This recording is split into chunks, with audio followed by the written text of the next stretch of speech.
சாயிராம். ஜெய் ஜெய் சாயிராம். நம்ம சாயன்பர்கள் எல்லாரும் எப்படி இருக்கீங்க?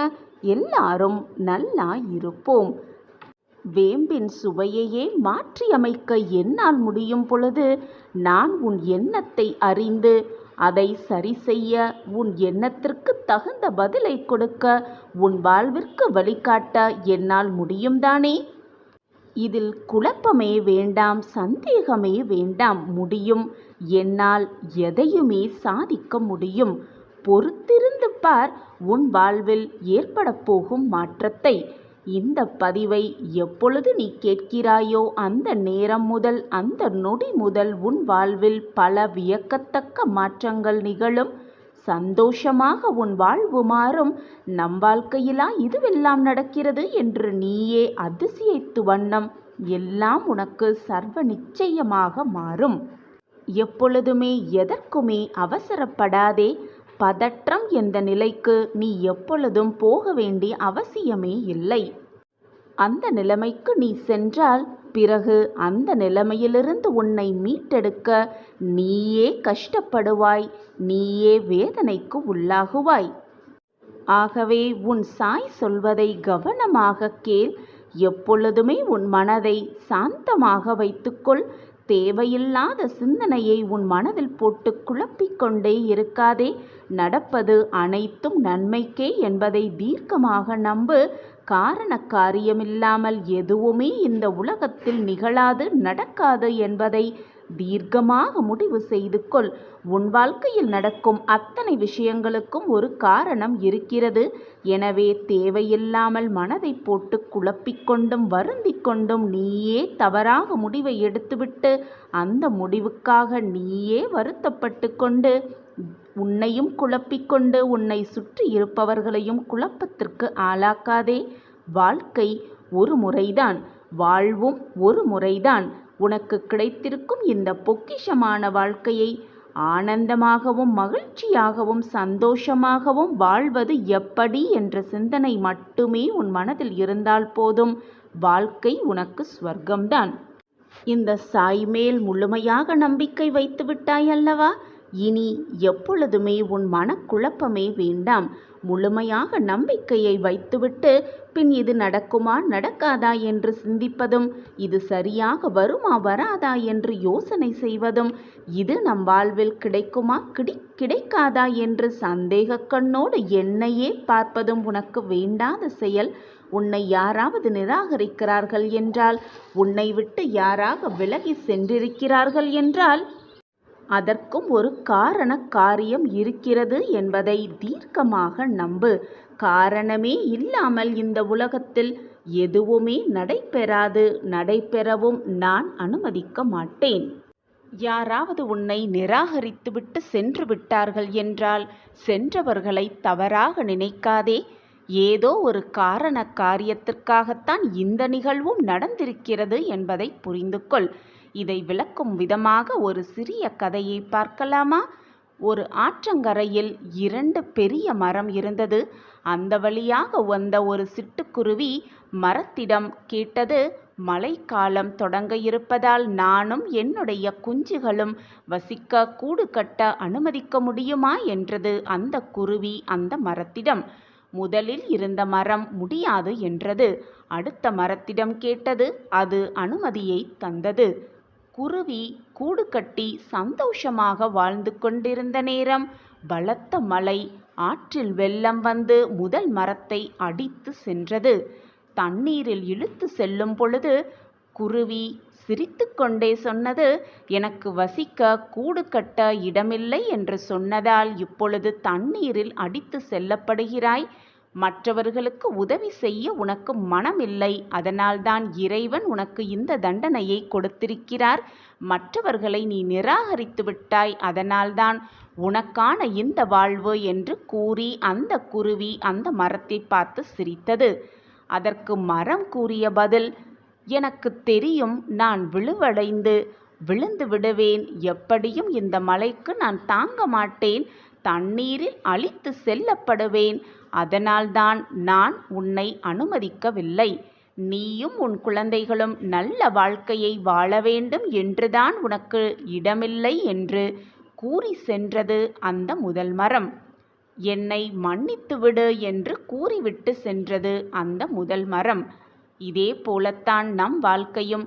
யாராவது உன்னை நிராகரித்து சென்று விட்டார்கள் என்றால் அதற்கு தகுந்த காரணம் இருக்கிறது.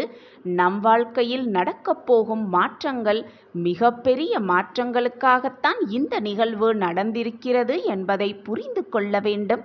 அதை விடுத்து உன்னை நிராகரித்து சென்று விட்டார்களே, நம் அன்பை புரிந்து கொள்ளவில்லையே, நம்மளுடைய பாசத்தை புரிந்து கொள்ளவே இல்லையே என்று நிராகரித்தவர்களையும் விட்டு சென்றவர்களையும் நினைத்து வருந்திக் கொண்டே இருந்தால் வாழ்க்கையில் அடுத்த அடியை எடுத்து வைக்கவே முடியாது, வாழ்க்கையை வாழவும் முடியாது. என்ன தடைகள் வந்தாலும் அனைத்து தடைகளையும் தாண்டித்தான் நீ வர வேண்டும்.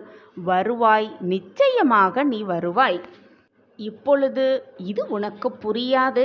நல்ல நேரம் வரும் பொழுது, நல்ல நிகழ்வு உன் வாழ்வில் நடக்கும் பொழுது, எதற்காக உன்னை விட்டு விலகி சென்றார்கள் என்பது உனக்கு புரிய வரும் பொழுதுதான் எல்லாமே உனக்கு புரியும். வேம்பின் கசப்பை எப்படி எடுத்துவிட்டு இனிப்பான சுவையை கொடுத்தேனோ அதே போல உன் வாழ்க்கையில் இருக்கும் அத்தனை கஷ்ட நஷ்டங்களையும், துன்பங்களையும், வேதனைகளையும், போராட்டங்களையும் எடுத்துவிட்டு உனக்கான இனிப்பான, மகிழ்ச்சியான, ஆனந்தமான அனைத்தையும் நான் உனக்கு கொடுப்பேன். இது சர்வ நிச்சயமாக நடக்கும். உன் சாயப்பா உன்னோடு இருக்கும் வரை நீ வேதனைப்படவோ வருத்தப்பட வேண்டிய அவசியமே இல்லை. இந்த நொடி முதல் நீ எதிர்பார்த்து கொண்டிருந்த அனைத்தும் உனக்கு சாதகமாகும். உனக்கு இது நாள் வரை தடைப்பட்டது எல்லாமே நடந்துவிடும். அப்படி சந்தோஷமான காலம் வரும் பொழுது, இனிப்பான காலம் உன்னை நோக்கி வரும் பொழுது, உன்னுடைய சந்தோஷமான தருணம் உன்னிடம் இருக்கும் பொழுது நீ உன் சாயி தேவாவை புரிந்து கொள்வாய். நீ புரிந்து கொள்வதற்கான அத்தனை நேரத்தையும் நான் உனக்கு மிக சரியாக உருவாக்குவேன். இது நாள் வரை என் திட்டப்படிதான் எல்லாமே உன் வாழ்வில் நிகழ்ந்து கொண்டிருக்கிறது. இனியும் எல்லாமே என்னுடைய திட்டப்படிதான் நிகழும். எதுவும் தவறாக நிகழாது.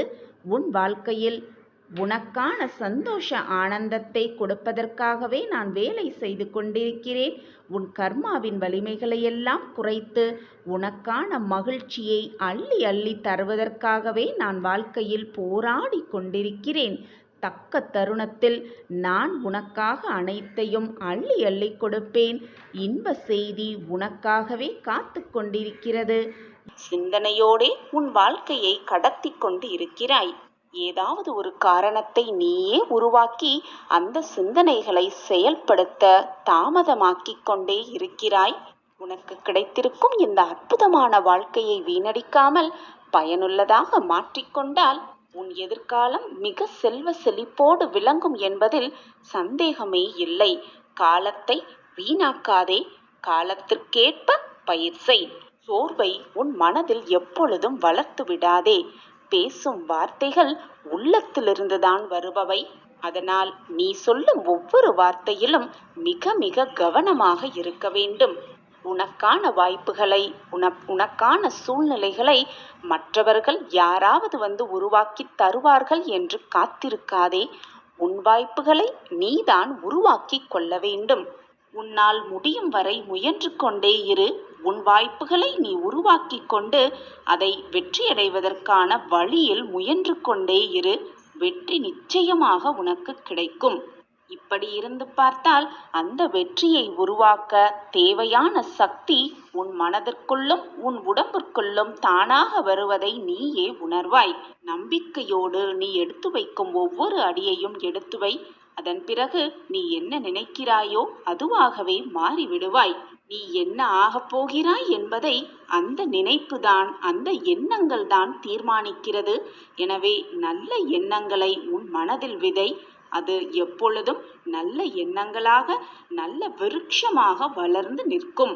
நீ இப்பொழுது எப்படி இருக்கிறாய் என்பது நீ முதலில் என்ன சிந்தித்தாய் என்பதை பொறுத்துதான் உள்ளது. எனவே நல்ல நல்ல எண்ணங்களை உன் மனதில் வைத்துக்கொள். நேர்மறை சிந்தனையோடு இரு. உன் எண்ணம் போல் உன் வாழ்வு நிச்சயமாக அமையும். நீ தேடியது, நீ விரும்பியது, நீ ஆசைப்பட்டது, எதற்காக ஏங்கிக் கொண்டிருக்கிறாயோ அந்த விஷயம் எல்லாம் கூடி வரும் நேரம் வந்துவிட்டது. இனி உன் வாழ்வில் என்றும் என்றுமே சந்தோஷம் நிரம்பி இருக்கப் போகிறது. இதுவரை சோக காலத்தை எல்லாம் கடந்து விட்டாய். இனி உன் வாழ்க்கையில் இன்பமயமான வாழ்வை நிச்சயமாக நீ வாழ்வாய். இது உன் சாயப்பா உனக்காக கூறும் பலிக்கும் வார்த்தைகள். என் வாக்கு என்றைக்கும் பொய்யானதே இல்லை. என்னை நம்பியவர்களை நான் விட்டு கொடுத்ததும் இல்லை, அவர்களை விட்டு எப்பொழுதும் சென்றதும் இல்லை. நாளை உன் வாழ்வில் திடீர் திருப்பம் ஏற்படுகிறது. பிராப்தம் இருப்பதால் தான் இந்த பதிவு உன் கண்ணில் பட்டிருக்கிறது. நாளை பார், உன் வாழ்வையில் நல்ல மாற்றம் நிகழும். அதுவும் நாளையே நிகழும். சாயிநாதரே, நான் நன்மைக்காக காத்திருந்தால் எனக்கு தீமை வருகிறது. நான் நம்பிக்கை வைத்தவர்களெல்லாம் எனக்கு துரோகத்தை இழைக்கின்றனர். நான் நீதியோடு தான் நடந்து கொண்டேன். ஆனால் அநீதி என் வாழ்க்கையில் அரசாள வந்திருக்கிறது. அழகான மழை துளிகளைத்தான் நான் கேட்டேன். ஆனால் புயலால் என் வாழ்க்கை நிரம்பி வழிகிறது. கண்ணீர் துளிகள்தான் எனக்கு பரிசாக கிடைத்திருக்கிறது. இப்படித்தானே குழந்தையே நீ உன் வாழ்க்கையில் புலம்பிக் கொண்டிருக்கிறாய்? மனதில் ஒரு அமைதி இல்லாமல் வெளிச்சத்திலேயே தடுமாறிக் கொண்டிருக்கிறாய். பகலிலேயே உன் கண்கள் இருட்டை சந்திக்கிறது. வரும் சந்தோஷத்தை கூட அனுபவிக்க முடியாமல் உன் மனம் எப்பொழுதும் துக்கத்தையே சந்தித்து கொண்டிருக்கிறது. எப்பொழுதும் வேதனையிலேயே புலம்பிக் கொண்டிருக்கிறாய். சோகத்திலேயே உழன்று கொண்டிருக்கிறாய். மொத்தத்தில் நீ இப்பொழுது நீயாகவே இல்லை. இப்படி என்னுடைய நிலை மாற வேண்டும் என்றுதானே என்னிடம் பிரார்த்தனையாக வைத்து கொண்டிருக்கிறாய் என் குழந்தையே? நிச்சயமாக உன்னுடைய பிரார்த்தனை நிறைவேறும். நாளை உன் வாழ்வில் திடீர் திருப்பம் ஏற்படும். நீ என்னுடைய பொக்கிஷமான குழந்தை. நான் கண்டெடுத்த பொக்கிஷம் நீ. உன் வாழ்வில் நல்லது நிகழ்த்தாமல் வேறு என்ன வேலை எனக்கு? நாளை பார், உன் வாழ்வில் உடனடியாக ஒரு மாற்றம் நிகழும். அதுவும் நாளையே நிகழும். இது உன் சாயப்பாவின் சத்திய வாக்கேதான். என் வாக்கு என்றாவது பொய்த்ததுண்டா? நிச்சயமாக உன் வாழ்வில் நல்லது நிகழும். நல்லது மட்டுமே நிகழும். ஒரு கண பொழுது போதும். உன் வாழ்க்கையில் நான் அனைத்தையும் மாற்றுவேன். ஒரே நொடி போதும். உன்னுடைய கர்மாக்களையெல்லாம் குறைத்து உன்னை வாழ்க்கையில் வெற்றியடைய வைப்பேன். கண்ணிமைக்கும் நேரம் போதும். உன் வாழ்க்கையை நான் அழகாக்குவேன். எல்லாம் இருந்தும் ஏன் தாமதமாகிறது சாயிநாதரே என்று கேட்கிறாயா? உன் கர்ம வினைகளின் வலிமையால் தான் இவ்வளவு போராட்டத்தையும் வேதனையையும் சந்தித்துக் கொண்டிருக்கிறாய் என் பிள்ளையே. இதோ உன் கஷ்டகாலம் முடியப் போகிறது. சந்தோஷ காலம் ஆரம்பிக்கப் போகிறது. மகிழ்ச்சியான காலம் உன்னை நெருங்கிக் கொண்டே இருக்கிறது. நாளை பார், நல்ல நல்ல மாற்றங்கள் உன் வாழ்வில் நிகழும். இது நிதர்சனமான உண்மை. அப்பா சொல்கிறேன், என் வார்த்தைகளின் மீது நம்பிக்கை வை என் பிள்ளையே. உன்னுடைய இந்த நிலையை நான் நிச்சயமாக மாற்றுவேன். இந்த நிலை உனக்கு நிரந்தரமே அல்ல. நிரந்தரமே இல்லாத இந்த வாழ்க்கையில் உன்னுடைய கஷ்டகாலம் மட்டும் உனக்கு நிரந்தரமாக இருந்து விடுமா? ஆனால் என் குழந்தையே, நீ சற்று அவசரப்படுகிறாய். நினைத்தவுடன் எல்லாம் கிடைத்து விட வேண்டும் என்று அவசரப்படுகிறாய். என் மீது மட்டுமல்ல உன்னுடைய சந்தேகம், உன் மீதும் உனக்கு சந்தேகம்தான். உன் வாழ்வின் மீதும் உனக்கு சந்தேகம்தான். பொறுமையாக இரு, அவசரப்படாதே. நினைத்தவுடன் எல்லாமே கிடைத்துவிட்டால் கிடைப்பதற்கான அர்த்தமும் உனக்கு புரியாது. அதனுடைய வலிமையும் உனக்கு தெரியாது. காத்திருந்து கிடைப்பதில்தான் சந்தோஷம் அடங்கி இருக்கிறது. காத்திருந்து பார், அப்பொழுது கிடைக்கும் சந்தோஷம் மிக இரட்டிப்பாகவே இருக்கும். உனக்கு முதலில் நம்பிக்கை இருக்க வேண்டும் என் கண்மணி. உன் மீது நம்பிக்கை இருக்க வேண்டும். உன்னுடைய எதிர்காலத்தின் மீதும் நம்பிக்கை இருக்க வேண்டும். உன் வாழ்க்கையின் மீதும் நம்பிக்கை இருக்க வேண்டும். முடிவாக உன் சாயப்பா மீது முழு நம்பிக்கை இருக்க வேண்டும். நம்பிக்கை இருந்தால் போதும், வாழ்க்கையை மிக எளிதாக வென்று விடலாம். வெற்றி கனியை பறித்து விடலாம். அந்த கனியை உன் சாயப்பாவோடு சேர்ந்து ருசிக்கலாம். இப்போது உன் வாழ்க்கை சென்று கொண்டிருக்கும் நிலைமையில் எல்லாமே உனக்கு எதிராக போவது போலத்தான் உனக்கு தோன்றும். அதுவே உனக்கு காட்சியாக இருக்கும். ஆனால் எல்லாம் சரியாகத்தான் போய்க் கொண்டிருக்கிறது என் கண்மணி. எல்லாம் திட்டப்படியே நடந்து கொண்டிருக்கிறது. எதுவும் இதுவரை தவறாக நிகழவில்லை, நிகழப்போவதும் இல்லை. நான் அதை அனுபவிக்கவும் மாட்டேன், அனுமதிக்கவும் மாட்டேன். நான் இருக்கிறேன் உன் வாழ்க்கையை சீர்படுத்த, நெறிப்படுத்த. உன்னையும் நெறிப்படுத்தி வாழ்க்கை என்றால் என்ன என்பதை உனக்கு புரிய வைத்து, வாழ்க்கையை எப்படி வாழ வேண்டும், எப்படி வாழ்ந்தால் வெற்றி வாகை சூட முடியும் என்பதை உனக்கு உணர்த்தி, உனக்கு கொடுக்க வேண்டியது அனைத்தையும் தகுந்த நேரத்தில் தக்க சமயத்தில் கொடுத்து உன் வாழ்க்கையில் நான் உன்னை முன்னேற்றுவேன். காலம் கடந்தாலும் கூட உனக்கான நல்லதை நான் உன்னிடம் நிச்சயமாக கொண்டு வந்து சேர்ப்பேன். காலம் போகிறதே என்று வருத்தப்படாதே. உனக்கான காலத்தை உருவாக்குபவனே நான்தான். அதற்கு மிக மிக அவசியமான ஒன்று உனக்கு என்ன தெரியுமா? பொறுமையும் நம்பிக்கையும் தான். கலங்காமல் இரு என் குழந்தையே. நீ நீண்ட நாட்களாக எதிர்பார்த்து என்னிடம் வேண்டுதலாக வைத்தது, என்னிடம் பிரார்த்தனையாக வைத்தது உனக்கு நிறைவேறப் போகிறது.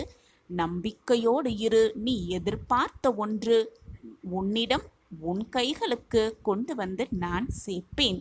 உனக்கான நல்ல நேரம் ஆரம்பிக்கப் போகிறது. உன்னுடைய வாழ்வு முதலில் எதை நோக்கி செல்கிறது, எதை நோக்கி பயணம் படுகிறது என்பதை ஆராய்ந்து முதலில் தெளிவாக புரிந்து கொள். ஒவ்வொரு விஷயத்தையும் கவனித்து உன்னுடைய இலக்கை எப்படி அடைய வேண்டும் என்பதை ஆழமாக சிந்தனை செய்து முன்னேறிக்கொண்டே இரு. நம்பிக்கையோடு முன்னேறிக்கொண்டே இரு. உன்னுடைய சோம்பேறித்தனத்தை, அலட்சியமாக நினைக்கும் உன்னுடைய சிந்தனையை எது வந்தாலும் பார்த்து கொள்ளலாம் என்று அலட்சியமாக இருக்கும் உன்னுடைய மனநிலைமையை முதலில் மாற்றிக்கொள்ள வேண்டும். வாய்ப்புகளும் சந்தர்ப்பங்களும் உன்னை நோக்கி வரும் பொழுது பார்த்து கொள்ளலாம் என்று காத்து கொண்டே இருப்பதை விட உனக்கான வாய்ப்புகளையும் சந்தர்ப்பங்களையும் நீ உருவாக்கி கொள்வதுதான் மிக மிக சிறப்பு. உன்னுடைய தேடலையும் உன்னுடைய பாதையையும் உன்னுடைய வழியையும் நீ தேடத் துவங்கு. உனக்கான பாதை தானாகவே உன் கண்களுக்கு தெரியும்படி நான் வழிவகை செய்வேன். அந்த வழியில், அந்த பாதையில் உன்னுடைய பாதங்களை பதித்து நீதான் நடக்க வேண்டும். நம்பிக்கையோடு காலூன்றி நடக்க வேண்டும். மற்றவர்கள் வருவார்கள், கைப்பிடித்து அழைத்து செல்வார்கள், கைப்பிடித்து அழைத்து சென்று பாதங்களை பதிய வைப்பார்கள் என்ற நம்பிக்கையை, வீண் நம்பிக்கையை உன் மனதில் வளர்த்து கொண்டே இருக்காதே என் பிள்ளையே. வாய்ப்புகள் வரும், சந்தர்ப்பம் வரும் என்று காத்திருந்து உன்னுடைய காலத்தை வீணடித்து விடாதே. முதலில் நீ தேட ஆரம்பித்தால்தான் உனக்கான தேடல் எப்படி இருக்க வேண்டும், எப்படி இருக்கும் என்பது உன் மனதிற்கு தெளிவாகவே புரியும். அதன் பின்புதான் உனக்கான சந்தர்ப்பமும் உனக்கான தேடலும் உனக்கான வாய்ப்பும் உன்னை தேடி வரும். ஆதலால் உன்னுடைய தேடலை துவங்கு. உனக்கான சந்தர்ப்பங்களும் வாய்ப்புகளும் உனக்கு வெற்றி மாலையாகவே வந்து விழுகும். உன்னோடு உன் உயிருக்கு உயிரான சாயப்பா இருக்கிறேன். இனிமேலும் இருப்பேன், எப்பொழுதுமே இருப்பேன். உனக்கு நல்லது மட்டுமே நடத்த உன் சாயப்பா நான் இங்கு வேலை செய்து கொண்டிருக்கிறேன். தேவையில்லாமல் உன் மனதை போட்டு குழப்பிக் கொள்ளாதே. நான் உன்னோடு தான் இருக்கிறேன். உன்னை விட்டு நான் விலகுவதும் இல்லை, என்னை விட்டு விலகி போகும்படி நான் அறிவுறுத்தியதும் இல்லை. நான் உன்னோடு இருந்து கொண்டுதான் இருக்கிறேன். என் பார்வை உன் மீது எப்பொழுதும் இருந்து கொண்டேதான் இருக்கும். வேண்டுவதும் பிரார்த்தனை செய்வதும் உடனடியாக அடுத்த நொடியே நடக்க வேண்டும் என்று நீ நினைப்பது முட்டாள் செய்யமான குழந்தையே. கேட்டவுடன் எல்லாமே கிடைத்துவிட்டால் அதில் இருக்கும் சுவாரஸ்யம் உனக்கு புரியாது. கேட்டவுடன் எல்லாமே கிடைத்துவிட்டால் அதில் இருக்கும் மதிப்பும் உனக்கு தெரியாது. உனது வேண்டுதல்கள், ஆசைகள் எல்லாமே கேட்கப்பட்டு விட்டது. அதற்கான வழிகளும் தீர்வும் ஏற்பாடாகி கொண்டே இருக்கிறது. நான் அதை ஏற்படுத்தி கொண்டே இருக்கிறேன். தகுந்த நேரத்தில், தக்க சமயத்தில் அதை உன்னிடம் கொண்டு வந்து சேர்க்கும் பொறுப்பை நான் ஏற்றுக்கொண்டிருக்கும் பொழுது உன் மனதில் தேவையில்லாத சஞ்சலம் எழ வேண்டிய அவசியமே இல்லை. உன் சாயப்பா உன்னோடு இருக்கும் வரை நீ எதற்குமே கலங்கவோ வருத்தப்படவோ வேதனைப்பட வேண்டிய அவசியமே இல்லை குழந்தையே. உனக்கான ஏற்ற காலம்தான். உனக்கு வேண்டியது எல்லாமே உனக்கு சுலபமாக மிக சுமூகமாக முடியும் என்பதை நீ என்னிடம் நெருங்கியவுடனே, என்னிடம் பிரார்த்தனை வைத்தவுடனேயே நீ தெரிந்து கொள்வாய். கலங்காதே, சந்தோஷமாக இரு. நீ நினைப்பது எல்லாமே உனக்கு சாதகமாக நடக்கப் போகிறது. உன் வாழ்க்கையில் அதிரடி மாற்றங்கள் ஒவ்வொன்றாக நிகழப்போகிறது. நல்ல செய்தி, நல்ல நிகழ்வு, இனிப்பான மங்களகரமான நிகழ்வு உன்னை நோக்கி ஒவ்வொன்றாக வரத் துவங்கும். அளவு கடந்த கவலையையும் வேதனையும் சோகத்தையும் அனுபவித்துக் கொண்டே இருக்கிறேனே, என் வாழ்க்கையில் எப்பொழுதுதான் மாற்றங்கள் நிகழும் என்று மனதை போட்டு வேதனைப்படுத்திக் கொள்ளாதே, குழப்பிக் கொள்ளாதே. நான் சாய், உன்னுடைய அப்பா, உன் வாழ்க்கைக்கு நல்லது நிகழ்த்தாமல், நல்லதை நடத்தாமல், உன் முகத்தில் ஆனந்தத்தை பார்க்காமல் நான் ஓயவே மாட்டேன். நீ எதற்காக இவ்வளவு நாள் காத்து கொண்டிருந்தாயோ அது உனக்காகவே நிறைவேறப் போகிறது. நீ நினைப்பதற்கு மேலாகவே உன் வாழ்வில் எல்லாம் உனக்கு சாதகமாக நிகழப் போகிறது. நான் உனக்கு எப்பொழுதுமே துணையாக இருப்பேன். உன்னை நன்றாக புரிந்து கொள். எப்பொழுதுமே உன்னுடைய குறைகளை மற்றவர்களிடம் பகிர்ந்து கொள்ளாதே. ஏனென்றால் சுற்றி இருப்பவர்களெல்லாம் உன் குறைகளை கேட்டு வருத்தப்படுவார்கள் என்று நீ அப்படியே அனைவரையும் நம்புவது முட்டாள்தனமான செயல்தான். ஏனென்றால் உன்னை சுற்றி இருப்பவர்கள் நல்லவர்களாகவும் இருப்பார்கள். சில பேர் உன் குறைகளையும் கஷ்டங்களையும் பார்த்து சந்தோஷப்படுபவர்களாகவும் இருப்பார்கள். வெளியே வருத்தப்படுவதைப் போல காட்டிக்கொண்டு உள்ளே மகிழ்ந்து கொண்டிருப்பார்கள். இதை புரிந்து கொண்டு செயல்படு. உன்னை போல் உன்னை சுற்றி இருப்பவர்களும் நல்லவர்களாகவே இருப்பார்கள் என்று மட்டும் நம்பிவிடாதே. இந்த உலகத்தில் பலவிதமான மனிதர்கள் வாழ்ந்து கொண்டிருக்கிறார்கள். சிலர் நல்லவர்களாகவும் இருப்பார்கள், சிலர் தீயவர்களாகவும் இருப்பார்கள், சிலர் வேதனையை உண்மையாக புரிந்து கொள்பவர்களாகவும் இருப்பார்கள். அவர்கள் தகுதியை அறிந்து தரத்தை பிரித்து அவர்களோடு பழகிக்கொண்டால் உன் மனதும் லேசாகும், உன் வாழ்வும் வெற்றிகரமாகவே இருக்கும். உனக்கான நல்ல அறிகுறியாகவே இந்த பதிவு உனக்கு கிடைக்கும். என்னுடைய ஆசிர்வாதத்தால் இதுவரை உன் வாழ்க்கையில் நீ இழந்தது, நீ விரும்பியது அனைத்தும் உன்னிடமே வந்து சேரும். அதனால் எதை பற்றியும் கவலைப்படாதே என் செல்லமே. எது நீ இழந்தாலும், எது உன்னை விட்டு சென்றாலும், எது உன் மனதை காயப்படுத்தினாலும் உன் சாயப்பாவை மட்டும் நீ விலகவே இல்லை குழந்தையே. நானும் உன்னை விலகவே மாட்டேன்.